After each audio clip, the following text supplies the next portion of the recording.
Assalamualaikum warahmatullahi wabarakatuh.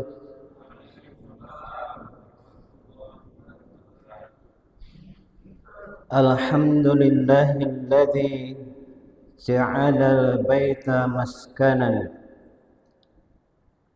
wa ja'alal mawaddata warahmah baina zawjaini ayatan wa burhanan. Ashhadu an la ilaha illallah wahdahu la syarika lah wa ashhadu anna Muhammadan abduhu wa rasuluh da'iya ila khairin baitin wa abdali bashiran. Allahumma salli wa sallim ala sayyidina Muhammad wa ala alihi wa ashabihi ajma'in. Faqala ta'ala fil Qur'anil Karim, a'udzu billahi minasy syaithanir rajim. Wa min ayatihi an khalaqa lakum min anfusikum azwajan litaskunu ilaiha wa ja'ala bainakum mawaddata warahmah. Inna fi dzalika laayatin yatafakkarun. Wa qala aidan qu anfusikum wa ahlikum nara. Sadaqallahul azim wa sadaqallahu nabiyul karim wa nahnu ala dzalika minasy syahidin wasyakirin walhamdulillahi rabbil alamin. Bapak, Ibu, ayahanda dan ibunda jamaah salat subuh yang dimuliakan Allah,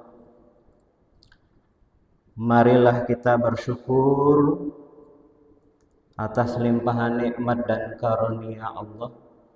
Pada pagi yang berbahagia ini kita masih diberikan kesempatan oleh Allah untuk salat subuh secara berjamaah. Mudah-mudahan dengan amalan melafazkan hamdalah ini, insya Allah Allah akan berikan lebih banyak lagi nikmatnya untuk kita semuanya.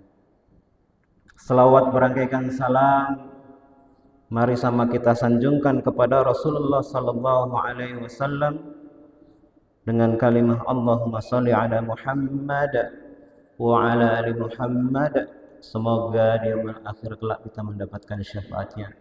Amin ya rabbal alamin. Ayahanda dan ibunda yang saya muliakan, pada kesempatan subuh kali ini saya ingin mengawali dengan melihat keadaan kita. Perhatikan, setiap kali pengajian banyak di antara kita yang cari sandaran. Betul Pak ya? Betul ya? Kenapa kok cari sandaran Ustaz? Karena kayaknya ngaji itu berat ya Pak.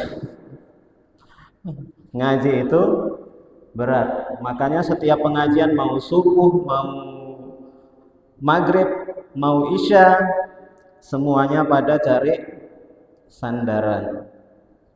Ya bersyukur kita sudah punya gedung yang luar biasa, Gak usah khawatir, Pak. Gak ada larangan ditulis di dinding kita, dilarang duduk menyandar saat pengajian. Gak ada ya, Pak ya. Dan alhamdulillah di sini gak juga ada dilarang tidur. Walaupun waktu pengajian yang paling berat itu melawan setan apa melawan ngantuk, Pak? Begitu pengajian biasanya udah ngantuk. Betul ya, Bu ya? Bu, iya kan? Gampang ngantuk kita kalau udah ngaji. Artinya apa? Bahwa tidak hanya setan saja yang menjadi tantangan berat dalam menghadiri majelis ilmu, dalam mengikuti majelis ilmu ini. Ternyata kita dihadapkan dengan banyak tantangan. Maka bersyukur kita sudah melewati tantangan itu. Ceramah subuh hari ini kita membahas soal bagaimana keluarga bisa menjadi keluarga yang baik. Menjadi keluarga yang baik. Tentu ini menjadi harapan siapa? Tentu menjadi harapan kita semuanya. Enggak ada orang tua yang berharap seorang suami ataupun seorang istri berharap keluarganya tidak berjalan dengan baik. Kalau kita memotret keluarga, namanya potret, Pak, foto. Kalau kita buat statusnya di Instagram, bisa nggak bagus, Pak? Foto keluarga bisa, Ustaz, jadi bagus. Caranya gimana? Fotonya pakai filter, jadi bagus dia. Betul ya, Bu ya? Kalau kita mau update status di Instagram, foto keluarga supaya cantik, pasang filter, bagus dia. Tapi subuh ini kita nggak mau ke sana, tampak bagus di kamera. Kita ingin tampak baik di sisi Allah Subhanahu wa Ta'ala. Tentu nggak bisa pakai kamera ya, Bu ya. Nggak bisa kan? Nggak bisa. Pakai kamera secanggih apapun tentu nggak bisa. Berarti harus ada kacamata yang bisa mempercantik, memperindah, memperbaiki keluarga kita. Betul, Pak? Berarti harus ada cara untuk memperbaiki keadaan setiap keluarga agar tampak baik di sisi Allah Subhanahu wa Ta'ala. Namun masih banyak di luaran sana, tidak di sini ya, Pak ya. Nah, di luaran sana itu tidak paham makna keluarga. Padahal dia hidup bertahun-tahun di dalam sebuah keluarga. Nggak ngerti. Dalam Kamus Besar Bahasa Indonesia, mungkin agak sedikit ini kita buka kamus. Menurut Kamus Besar Bahasa Indonesia, keluarga itu adalah satuan kekerabatan yang sangat mendasar dalam masyarakat, di mana di sana ada ibu, ada bapak, kemudian ada anak dan seisi rumah, termasuk perabotan, Pak.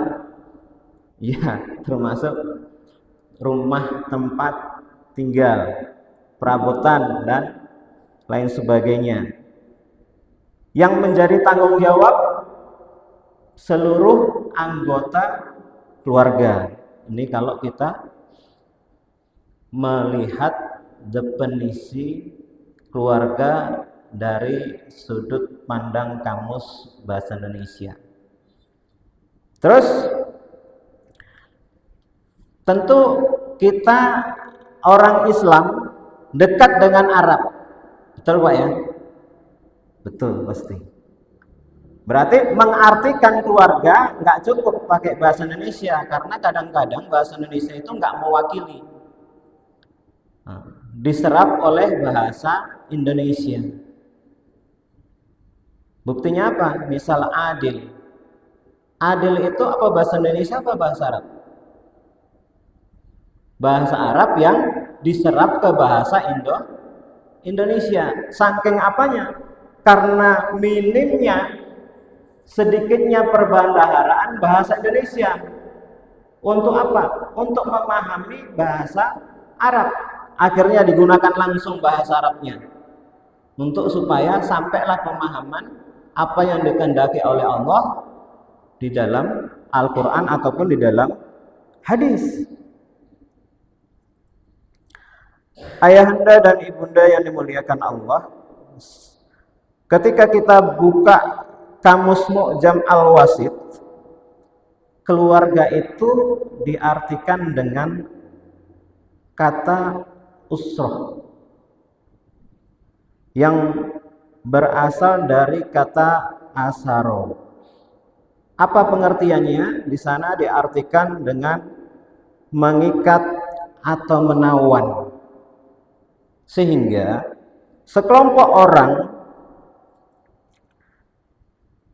jadi definisi keluarga di dalam Kamus Mu'jam Al-Wasit disebutkan adalah sekelompok orang yang disatukan oleh ikatan perkawinan dan keturunan. Itu yang pertama. Kemudian kita pahami bahwa dari konteks ini, kalaulah ada orang yang berkumpul bersatu tapi tidak diikat oleh satu pernikahan, maka tidak masuk dalam cakupan sebuah keluarga. Hari ini ada nggak Pak yang kumpul bersatu, kemudian ada anak lahir dari keduanya, terus dikatakan sebagai sebuah keluarga? Ternyata ada. Berarti kalau itu ada, apakah itu keluarga muslim? Hampir bisa dipastikan tidak yang dikategorikan sebagai keluarga muslim yang dimaksud di situ. Dan kata keluarga ternyata kalau kita bedah di dalam Al-Quran tidak hanya berasal dari dengan menggunakan kata asaro, tapi kadang digunakan dengan kata ahlu, atau kemudian al-ashiro. Sehingga ulama mendefinisikan keluarga menurut pengertian syara, menurut pengertian hukum Islam, Pak. Keluarga ini diberikan pengertian dengan sudut pandang hukum Islam. Apa dikatakan oleh ulama? Ini hampir semua pendapat ulama seperti ini. Keluarga dalam Islam adalah wadah yang menghimpun laki-laki dan perempuan melalui pernikahan yang sah, yang darinya muncul tanggung jawab. Kemudian bersama membina generasi sesuai dengan fitrah Allah. Sehingga melalui definisi ini bisa disimpulkan sekelompok individu yang dipersatukan oleh ikatan pernikahan yang sah, yang melahirkan ada hak dan ada kewajiban setiap anggota keluarga. Termasuk di dalamnya ada suami punya hak, punya kewajiban, istri punya hak, punya juga kewajiban, anak punya hak, juga punya kewajiban. Ketika tinggal dalam satu atap yang diikat dengan pernikahan, nah inilah yang kemudian dikatakan keluarga menurut pendapat para ulama di dalam pembahasan fikih tentang keluarga. Ayahanda dan ibunda yang dimuliakan Allah, kalau kita menelaah Al-Quran banyak bicara tentang keluarga. Jika merujuk pada ayat-ayat hukum, ini bukan ayat akidah Pak ya, kalau bahas tentang keluarga, ayat-ayat ahkam namanya, yaitu ayat-ayat hukum. Jadi walaupun ini tidak pasti ya, tapi ada pendapat ulama yang menyatakan ada sekitar 70 hingga 100 ayat yang spesifik mengatur urusan keluarga. Yang kesemua itu dikumpulkan oleh ulama. Tentang pernikahan ada 20 ayat gitu ya. Tentang perceraian dan iddah itu ada 20 ayat. Tentang hak waris itu ada kisaran sampai 5 ayat. Dan mengenai hak anak dan persusuan itu ada sekitar 5 sampai 10 ayat. Dan yang menariknya, ulama juga menjelaskan kata keluarga secara harfiah, secara bahasa dengan menggunakan kata ahli itu sebanyak 127 kali disebut diulang-ulang di berbagai ayat. Kalimat ahlun itu. Dan dengan kalimat al-alu itu sebanyak 26 kali disebutkan secara berulang juga di dalam Al-Quran. Dan ini populer di kalangan para ulama. Nah pertanyaannya adalah, mengapa begitu banyak Al-Quran membahas tentang keluarga? Nah ini menariknya. Dalam Islam, keluarga itu dianggap sebagai miniatur negara. Wah ngeri ya Pak ya. Keluarga menjadi miniatur negara. Berarti kalau paten sudah keluarga di sebuah negara, maka paten juga negaranya. Kira-kira gitu Pak ya, simpulan sederhananya. Jadi kalau mau memperbaiki keadaan negara yang sedang nggak baik-baik saja, mulainya dari mana Pak kalau dengan pernyataan ini? Dari keluarga. Cocok Bu? Kita mulai memperbaiki keadaan negara itu dari rumah, dari keluarga. Artinya apa? Orang yang ingin menjadi sosok pejuang, memperjuangkan negara ini menjadi baik, terbuka pintunya itu melalui apa? Sebuah keluarga. Allah Subhanahu wa ta'ala, sebagaimana yang saya sebutkan di awal tadi, untuk kita sedikit menyelami Al-Quran, Allah berfirman, wa min ayatihi an khalaqa lakum min anfusikum azwajan litaskunu ilaiha wa ja'ala bainakum mawaddatan wa rahmah inna fi dzalika la ayatin liqaumin yatafakkarun. Dan di antara tanda-tanda kebesarannya, Allah menciptakan pasangan-pasangan untukmu dan jenismu sendiri agar kamu cenderung dan merasa tentram, sakinah, kepadanya. Kemudian di ayat yang lain Allah Subhanahu wa taala menyebutkan qu anfusakum wa ahlikum naran. Peliharalah dirimu dan keluargamu dari api neraka. Di ayat yang lain Allah Subhanahu wa taala berfirman, "Hunna libasul lakum wa antum libasul lahunna." Mereka, istri-istrimu adalah pakaian bagimu dan kamu adalah bagian mereka.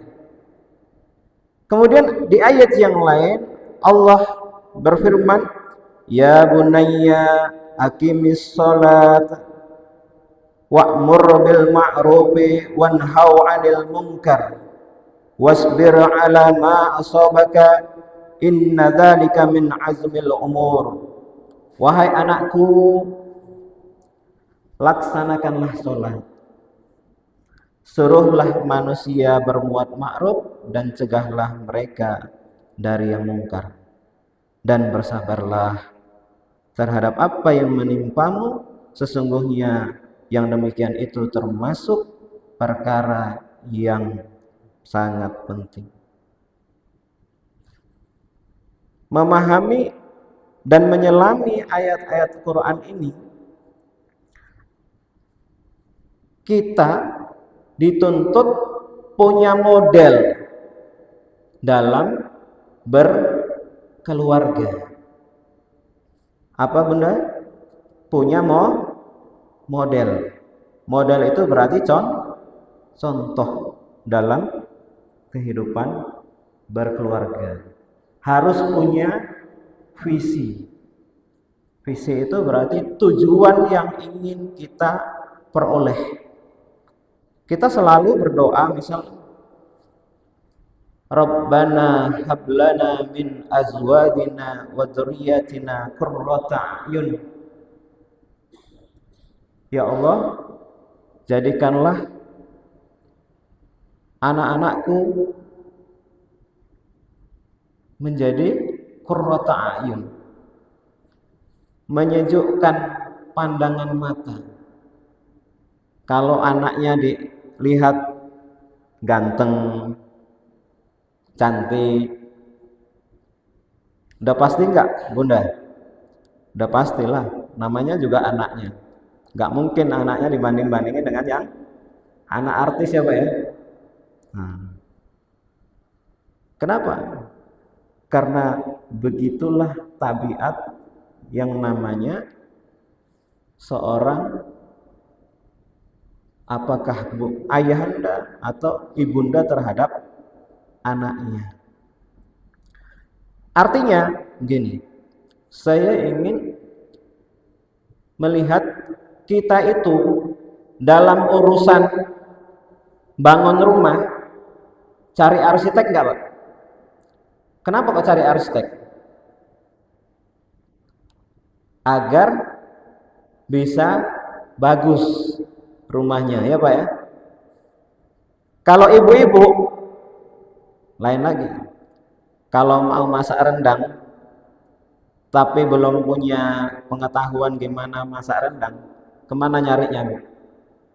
Buka YouTube, buka tutorial cara masak rendang, ya kan Bu? Artinya apa? Cari informasi bagaimana apa yang kita ingini bisa kita buat dengan sebaik mungkin. Nah, kalau urusan-urusan itu saja kita cari untuk menjadi kompas kita, menjadi bekal kita, bagaimana lagi ngurus rumah tangga? Harusnya lebih lagi untuk nyari tuntunannya. Kira-kira hari ini ada nggak sekolah yang ngajarin kita bagaimana menjalankan rumah tangga, Bu? Ada? Nggak ada ya? Nggak ada ya? Spesialis dokter ada? Spesialis ayah ada? Nggak ada, Pak. Spesialis ibunda ada? Nggak ada. Terus di mana kita belajar? Hah? Makanya ayanda dan ibunda catat tiap pekan ketiga di bulan Ganjil ada pengajian tentang keluarga yang diasuh oleh Ustadz sendiri. Ya Pak ya. Supaya apa? Supaya nanti kita punya kompas, punya gimana gambaran keluarga itu mau kita bawa.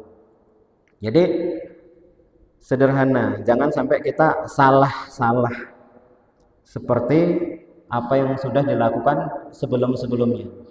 Ada orang gini, karena saya ini guru, di sekolah pun sering menghadapi orang tua murid, kadang-kadang sedih kita, Bu. Datang nangis dengan seluruh permasalahan ditumpahkan di sekolah. Artinya apa? Bahwa sekarang ini ada orang yang masih salah kaprah dalam memahami keluarga. Keluarga itu bukan hanya sekedar satu atap, bukan sekadar kita punya teman makan, bukan juga, atau teman untuk duduk bersendaguro di rumah. Nah, itu. Tapi harusnya keluarga itu adalah teman kita menuju ke surganya Allah Subhanahu wa ta'ala. Inilah yang mestinya kita buat. Nah, hari ini apakah keluarga kita sudah jadi keluarga surga atau malah sebaliknya? Kalau suami pulang dari tempat kerjanya merasa nyaman di rumahnya, itu tanda-tanda awal, Bunda.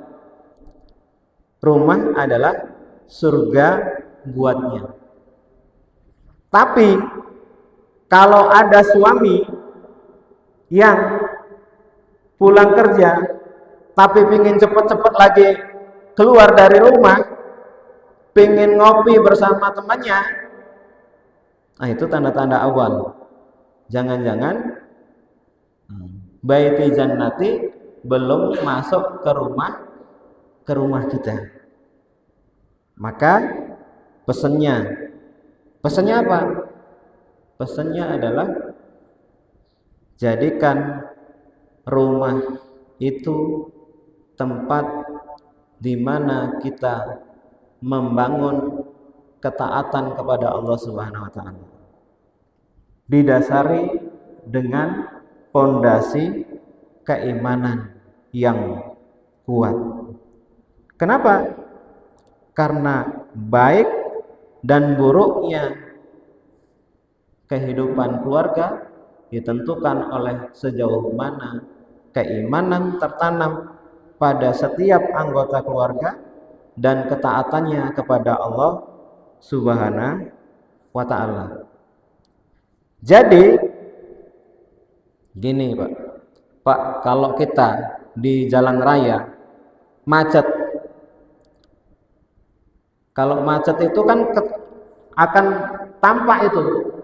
tampak aslinya orang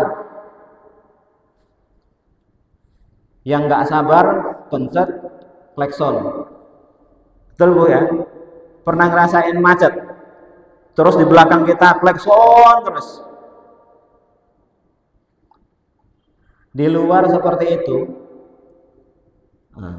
di rumah kira-kira, karena orang berada di luar itu hasil didikan di rumah. Kalau di rumah,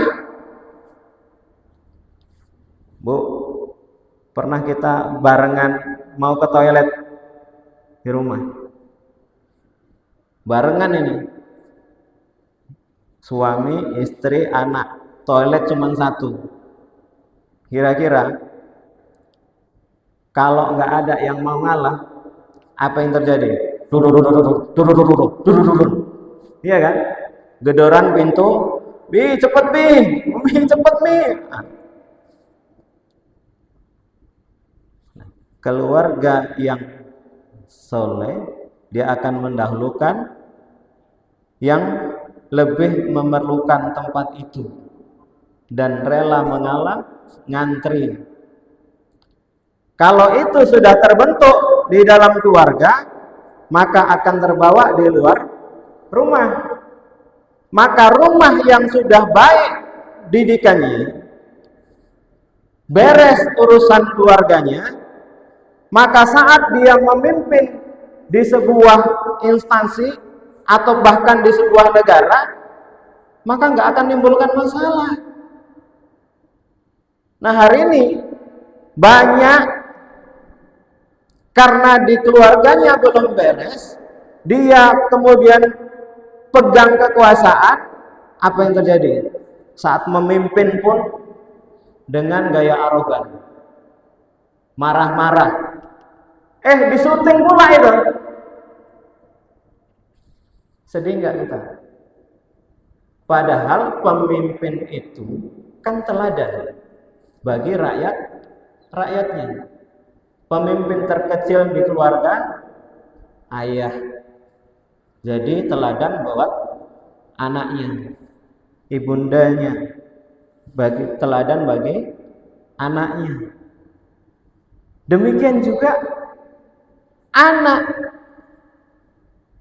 Pak. Baiknya anak itu bergantung pada anak itu sendiri atau bergantung kepada kedua orang tuanya. Ibarat gini, Pak, kita pernah bawa dokumen, kita bawa ke tukang fotokopi. Pasti pernah ya, pernah semuanya bawa dokumen yang mau difotokopi. Kalau aslinya itu udah buram, nggak jelas, hasil fotokopinya gimana? Bisa lebih jelas dari aslinya? Nggak bisa.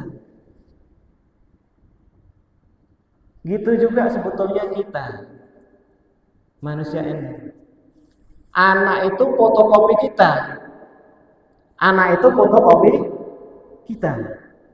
Kalau kitanya bagus, hasilnya anak kita juga insya Allah juga bisa bagus. Tapi kalau aslinya jelek, maka hasil kopiannya juga jelek, nggak jauh beda.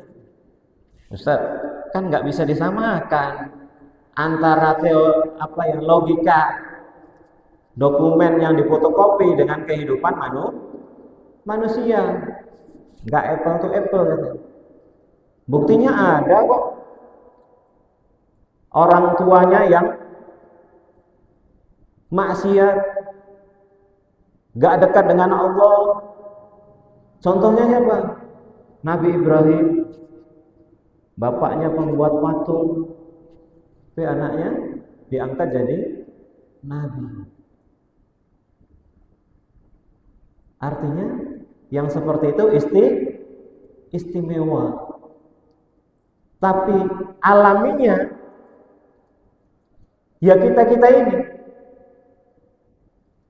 dibentuk dari kedua orang tuanya.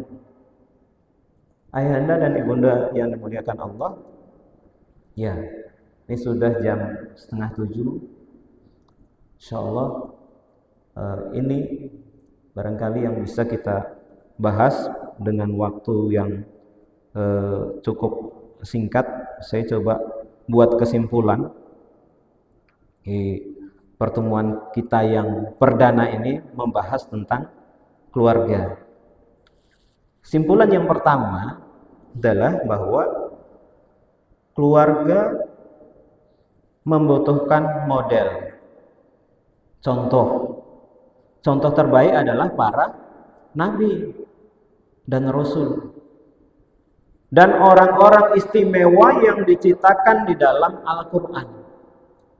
Seperti siapa? Keluarga Imron, Luqman, bukan nabi, bukan rasul, tapi keluarganya diabadikan di dalam Al-Quran.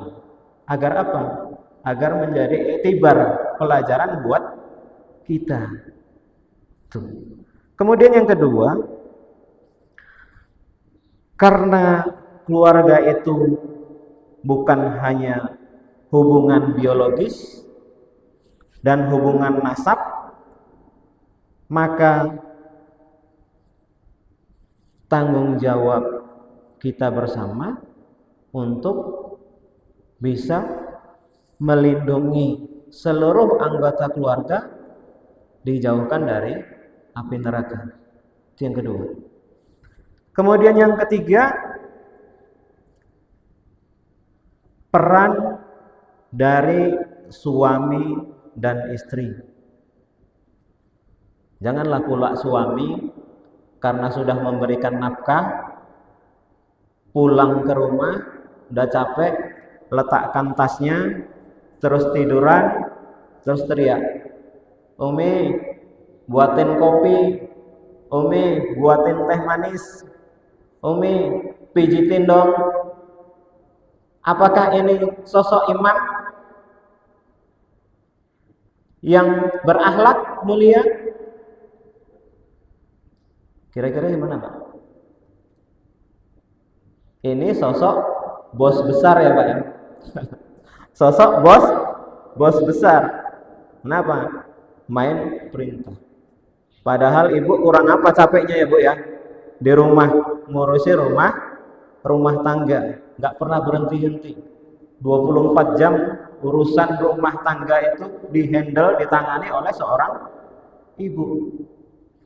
Maka di sini butuh bagi peran suami, istri, komunikasi yang baik, berbagi peran.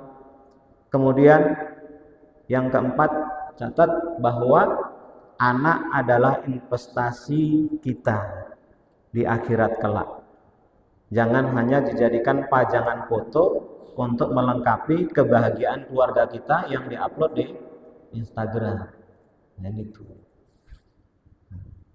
Dan kunci kebahagiaan adalah menghadirkan Allah di dalam keluarga dan saling memaafkan jika di antara keluarga punya kesalahan. Karena keluarga Nabi pun juga dirundung kesalahan. Tapi di balik kesalahan ada pelajaran besar yang bisa diambil hikmahnya oleh setiap anggota keluarga untuk memperbaiki keadaan setiap keluarga. Saya kira demikian. Wallahu muwaffiq ila aqwamit thoriq. Billahi taufiq wal hidayah. Assalamualaikum warahmatullahi wabarakatuh.